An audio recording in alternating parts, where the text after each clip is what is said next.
దేవుని పరిశుద్ధ నామమునకు మహిమ కలుగునుగాక. Good morning friends, how are you? ఎలా ఉన్నారు? దేవుడు మిమ్మల్ని బహుగా దీవించి ఆశీర్వదించును గాక. ఈ ఉదయకాలాన దేవుని మాటలు మనం చూద్దాం, ధ్యానిద్దాం. తీతుకు రాసిన పత్రిక 2వ అధ్యాయము 14వ వచనం మనం చూసినట్లయితే, ఆయన సమస్తమైన దుర్నీతి నుండి మనల్ని విమోచించి సత్క్రియలందు ఆసక్తి గల ప్రజలను తన కోసము పవిత్రపరుచుకొని తన సొత్తుగా చేసుకొనుటకు తను తాను మన కొరకు అర్పించుకొనేను. తన తాను మన కొరకు. ఏమండి, ఆయన ఎవరు అంటే ప్రభు అయిన యేసుక్రీస్తు నీ గురించి ఏం చేశాడు, నా గురించి ఏం చేశాడంటే తనను తాన్నే అర్పించేసుకున్నాడండి. తను తాన్నే రిత్తునుగా మన గురించి తను తాను అర్పించుకున్నాడు. కారణం ఏంటి అంటే నిన్ను తన సొంత సొత్తుగా, తన సొంత ప్రాపర్టీగా చేసుకోవడానికి. ఏమంటున్నాడు? ఆయన సమస్తమైన దుర్నీతి నుండి, నీతి ఉంది, దుర్నీతి ఉంది, సత్యం ఉంది, అసత్యం ఉంది.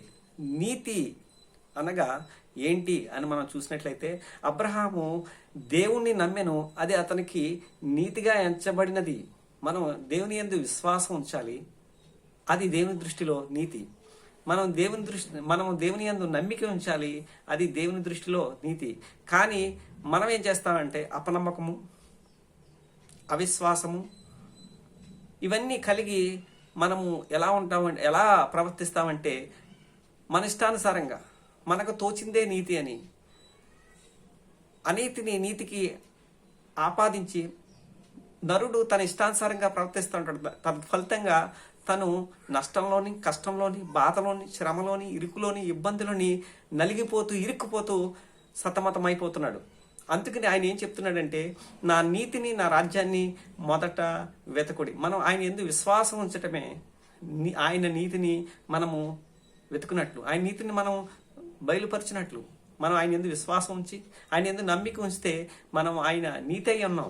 కానీ మనం విశ్వాసం ఉంచము, అపనమ్మకం ఉంచుతాం గనక మనం దుర్నీతికి తావిచ్చినట్టుగా మనం చెప్తున్నాం. అందుకని ఆయన ఏం చేశాడంటే, ఆయన అనగా ప్రభువైన యేసుక్రీస్తు నిన్ను నన్ను నీతిమంతులుగా, విశ్వాసులుగా చేయటానికి, అలాగే సత్క్రియలందు ఆసక్తి గల జనులుగా మనం చేయటానికి. సత్క్రియ అంటే మంచి పనులు ఎప్పుడు చేస్తామంటే మన విశ్వాసముగా, చక్కని విశ్వాసులుగా నువ్వు నేను ఉన్నప్పుడే.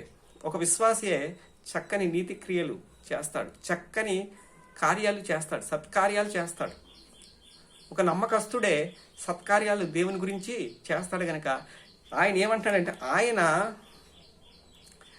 సమస్తమైన దుర్నీతి నుండి మనల్ని విమోచించి అంటే విడిపించి, నిన్ను నన్ను ఆ అనీతి, ఆ దుర్నీతి నుండి నిన్ను నన్ను విడిపించి నీతిమంతులుగా తీర్చిదిద్దడానికి ఆయన అప్పగింపబడ్డాడు. కారణం ఏంటంటే నువ్వు ఆయన నమ్మాలని, నువ్వు ఆయన విశ్వసించాలని, ఆయన మార్గంలో నువ్వు నడవాలని. ఆయన నీతి అయి ఉన్నప్పటికీ నీ కోసం, నా కోసం అనీతిమంతుడిగా మారిపోయాడు.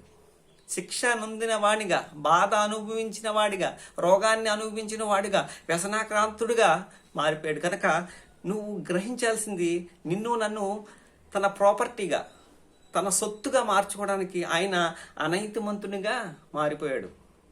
ఏమంటే మనల్ని విమోచించడానికి, మనకున్న వ్యాధుల నుంచి, మనకున్న అవిశ్వాసం నుంచి, అపనమ్మకాల నుంచి మనల్ని విడిపించడానికి మన దుర్నీతిని విడిపించడానికి ఆయన నీతిమంతుడై ఉండి అనీతిమంతుడిగా మార్చబడ్డాడు. కారణం నిన్ను నన్ను రక్షించడానికి. ఆయన సమస్తమైన దుర్నీతి నుండి మనల్ని విమోచించి సత్క్రియలందు ఆసక్తి గల ప్రజలను తన కోసము పవిత్రపరుచుకొని, నిన్ను నన్ను దేవుడు ఏం చేయాలనుకుంటున్నాడు, నిన్ను నన్ను దేవుడు ఎలా చూడాలనుకుంటున్నాడు అంటే పవిత్రులుగా, పరిశుద్ధులుగా చూడాలనుకుంటున్నాడు. కనుక నువ్వు నేను దేవుని వాక్యాన్ని హృదయంలో చేర్చుకొని వాక్యానుసారంగా జీవిస్తే నేను దేవుని దృష్టిలో పవిత్రులుగా, పరిశుద్ధులుగా, నిర్దోషులుగా మనం మార్చబడతాం. అప్పుడు మనము నిర్దోషంగా మార్చబడి సత్క్రియలందు ఆసక్తి గల ప్రజలంగా ఆయన కొరకు మనం ఉంటాం. కనుక ఈ విషయాలను గమనించాలి. అలాగే తన సొత్తుగా చేసుకొనుటకు తన్ను తానే, దేవుడు నిన్ను నన్ను తన ప్రాపర్టీగా మార్చుకోవడానికి నిన్ను నన్ను తన ప్రాణం పెట్టి తన రక్తాన్ని పెట్టి కొన్నాడు గనక నువ్వు నీ సొత్తు కాదు తమ్ముడు, చెల్లి, సహోదర, సహోదరి, తండ్రి, తల్లి, నువ్వు నీ సొత్తు కాదు, నువ్వు రక్తం పెట్టి వెల పెట్టి కొనబడ్డదానివి, కొనబడిన వాడివి గనక ఆయన యందు విశ్వాసం ఉంచు. ఆయన యందు విశ్వాసం ఉంచి సత్క్రియలు నందు ఆసక్తి గల వాడివిగా ఉన్నట్లయితే నువ్వు దేవుని కుమారుడుగా, దేవుని కుమార్తెగా, ఆయన రాజ్య వారసురాలుగా అయిపోతావు. కనుక ఈ విషయాలు గమనించి వాటిని ఎందు ఆసక్తి కలిగి మంచి కార్యాలు దేవుని కోసం తలపెట్టమని ఈ ఉదయకాలన్న మీ Anand Kumar. God bless you each and everyone. Shalom.